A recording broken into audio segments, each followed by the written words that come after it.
Hi again, guys.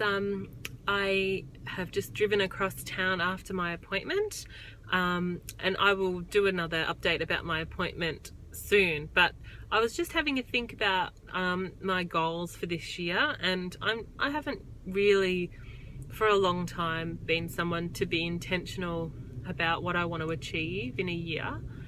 And for me, the idea of setting a whole bunch of dot point goals that I must achieve and I must tick them off, it's not my personality, and it starts to feel like somewhat of a punishment or something to myself. I don't know where that comes from, but my personality is one where I think I need to focus on how I want to feel rather than what I want to do. And the thing is, what you want to do comes from what feelings you want to experience in your day-to-day life. So I was having a think about what feelings led me to become really, really overweight and to become quite ill. And so I've written down a few things. The feelings that have contributed to my weight gain and ill health include feeling too busy and pulled in all directions, which is a bit of a result of being a yes girl. Most of the time I'll try and oblige people who need something from me. I will say yes more than I'll say no. So I feel a little bit, just pulled in all directions. I have felt very, very tired. I'm only 32 years old, and I experienced a tiredness that I would say most retired postmenopausal women would experience. I just could not get the energy to do the things that I wanted to do and be the kind of mother that I wanted to be to my children. So I felt tired.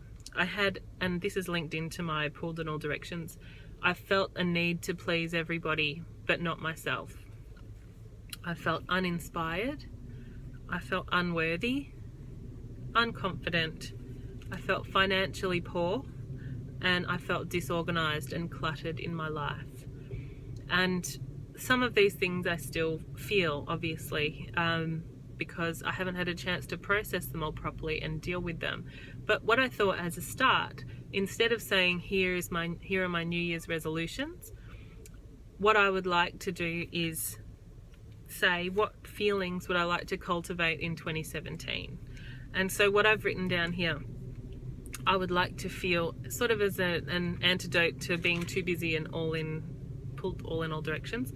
I would like to feel centered. I would like to get my work life and family balance just right.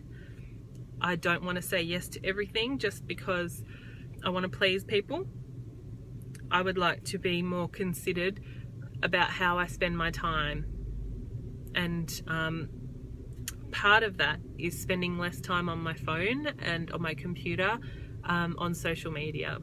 And it's an interesting one because one of my jobs is actually in social media, but if I am more considered about my time, that means I can carve out the time that I need to spend on social media for my work and how much I want to actually spend in communicating with people, because I do get a lot from social media and from YouTube and things. I feel like I've got relationships and friendships that I wouldn't have otherwise, and I'm in touch with people that I wouldn't otherwise be in touch with. So it's okay, but I just need to not default to doing that when I'm feeling tired and stressed. I need to put the phone down.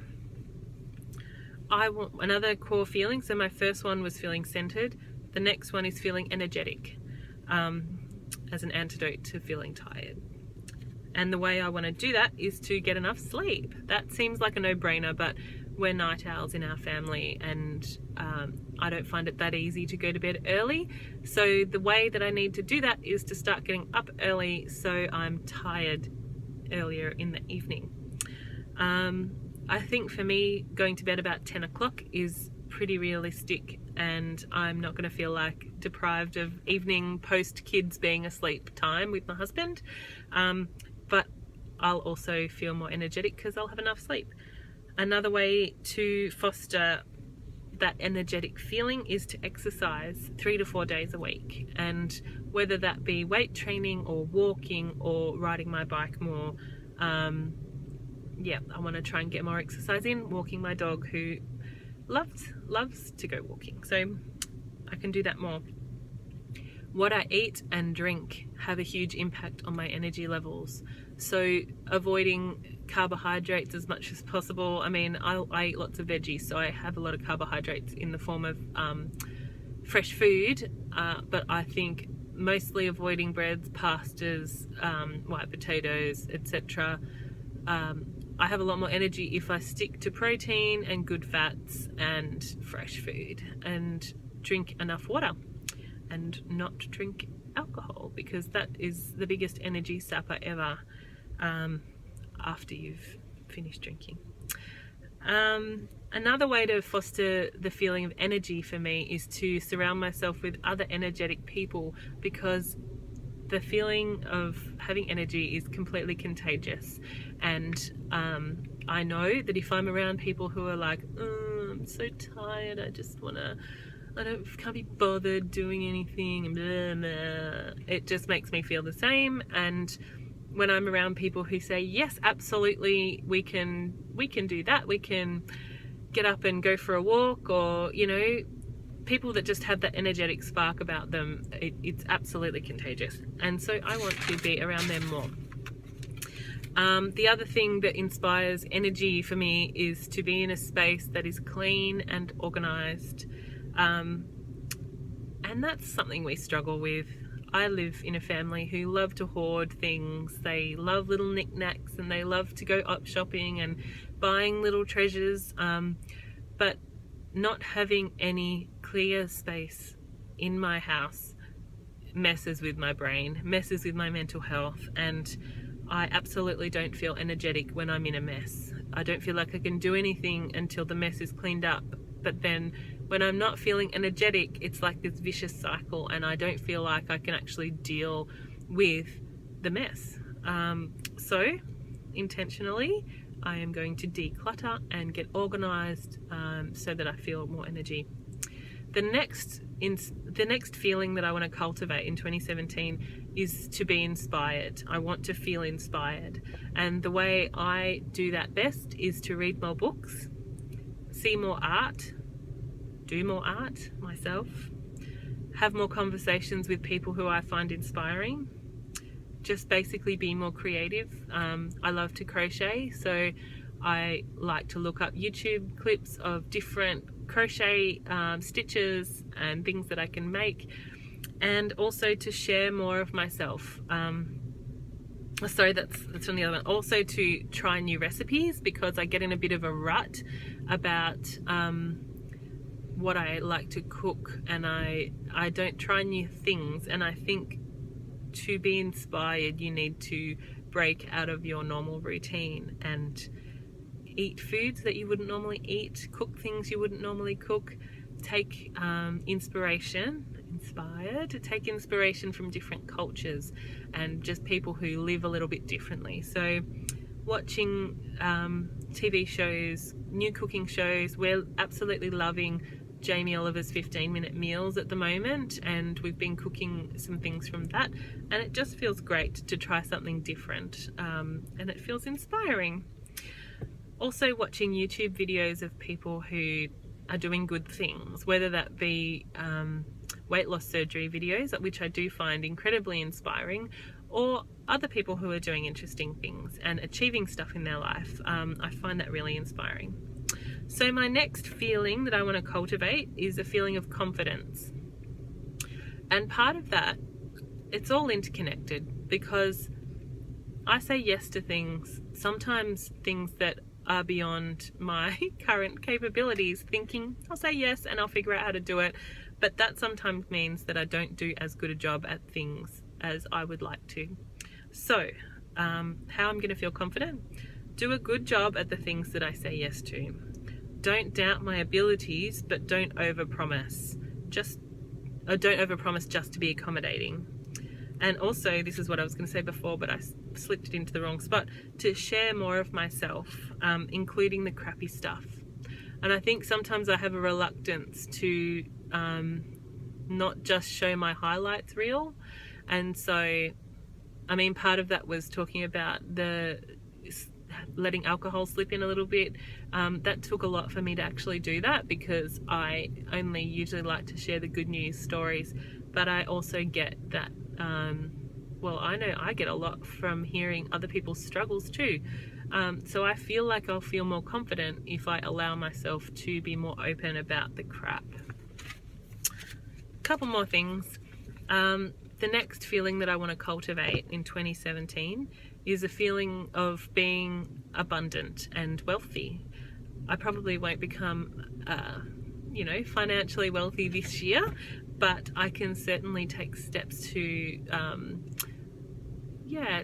build something that's about more than just this year. It's about more of the long term. And part of that, my husband and I are reading a book at the moment by The Barefoot Investor, which is an Australian finance advisor, and he just writes in a very, very clear, practical way about long-term wealth creation. And part of that is meeting with my husband regularly and setting some things in place to set up a more sustainable and more abundant future financially for us and for our family. So that's what we're going to do. We're going to go on some Barefoot Investor dates and set up our finances better. I'm going to spend more money on good quality items that last and less on cheap and unnecessary things. I'm going to prepare food from scratch more often, which also ties into being inspired and trying new recipes, and commit to using leftovers more often too. I would like to walk more places and cycle more places instead of driving and spending money on that. I'm going to spend less money on luxury items that are unnecessary and bad for my health, like drinking wine and buying coffees out, because we have a beautiful setup to make lovely coffees at home and I don't really need to be spending money on that. And I'm also going to be looking for ways to increase my income without compromising my desire to feel less busy. And my final feeling that I'm going to try and cultivate in 2017 is to feel clear and organized. And again, that links back to another one of my goals about feeling energetic. And the way I'm going to feel more clear and organized is to declutter my house ruthlessly. I just purchased a new diary today, and I'm going to use my diary more effectively. I'm going to develop better routines for my home tasks. And again, with my routine, it'll be more scheduled so that I don't feel like every single bit of my home time is spent cleaning and organising and I'm already feeling tired thinking about that. So developing better routines and limiting the time that I need to spend cleaning. And again, not buying superfluous stuff that I don't need. We're very good op shoppers, and as I lose weight, I'm obviously going to be needing different clothes as I declutter the things that are too big for me. But I don't just want to go as I have in the past, because I hated shopping so much for clothes. I would just walk into a shop and think, oh yeah, that'll do, that's cheap and it might fit me, and if it doesn't, oh well, I'll give it to the op shop, and then it sits in my drawer forever and I never give it to the op shop, even if it doesn't fit. So I'm going to be more considered about what I actually purchase. I would like to still purchase things secondhand because that's an ethical choice for us, but I want to try things on and be considered about it so that I don't end up with things that I don't actually want or I'm not going to wear. So that's a pretty long list, and I've now been nearly going for 15 minutes, so I should probably stop now.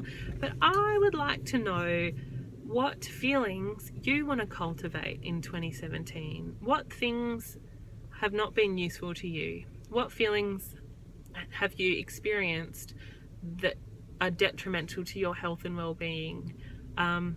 So hit me up in the comments or make a video. Maybe we could even use a tag or something. Maybe we could say 2017 desired feelings. How about that? I'm going to use that tag. And if you would like to use that tag too, we can see each other's videos. Cool. So I'm going to leave it at that. 15 minutes is long enough. But I'm looking forward to hearing about what your feelings are and what you want to cultivate in 2017. Bye!